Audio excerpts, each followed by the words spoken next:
Bills versus Browns. Bills are 10-4 coming off two tremendous wins against the Bengals and the Patriots and the Steelers. So let's say three straight wins that have been really, really good. Yeah, man. The Bills are humming. Despite having rough starts to their games in three straight games, they are persevering.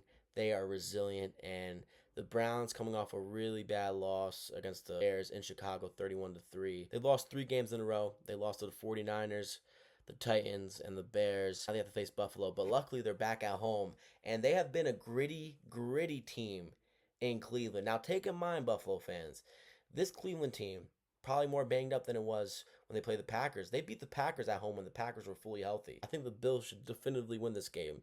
I'd be shocked if the Bears win this game. But I will say this. The Bills have some really interesting people on the injury report this week. I mean, some really, really interesting people on the injury report. I don't like what I'm seeing on this injury report. And I'm going to touch on it a little bit because there's a guy on this injury report, which I don't remember him getting injured, but his extension's coming up, and it's like, hey man, I think you're really talented, but you can't stay on the field. I don't know if I'd sign your extension, to be honest with you, especially with that drop you had in last year's AFC Championship game. Christian Benford is limited Wednesday and Thursday. I assume we give Christian Benford another week to rest because we have Philadelphia next week.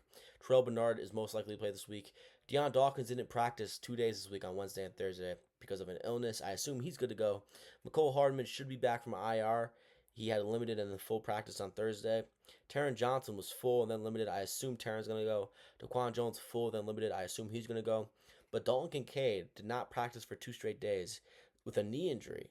This guy, I think he's so talented, despite that drop he had last year in a tough spot in the AFC Championship. But I don't know if I would sign his extension, man. I really wouldn't. Not in this point in time. Unless he does something huge for us during this pivotal run, I don't see how I would sign him. Cam Lewis was limited on Thursday. Jordan Phillips was limited on Thursday as well. The Bills have some very interesting people on the injury report this week. I assume Christian Benford doesn't play, and I assume Dalton Kincaid doesn't play. But everyone else should play, I assume, and should be active. So, yeah, that's our injury report. When it pertains to the Browns, I think they got healthier this week. They were really banged up heading into Chicago. There's a lot of players on this Browns injury report. They are really, really, really banged up. I think the Bills should win this game. I'm not looking too much into this injury report for the Browns. I think they should win this game. Denzel Ward is questionable. Njoku is questionable. Sampson's questionable. Miles Graham is questionable. So there's a lot of people here that are questionable for the Browns. Grant Delpit as well.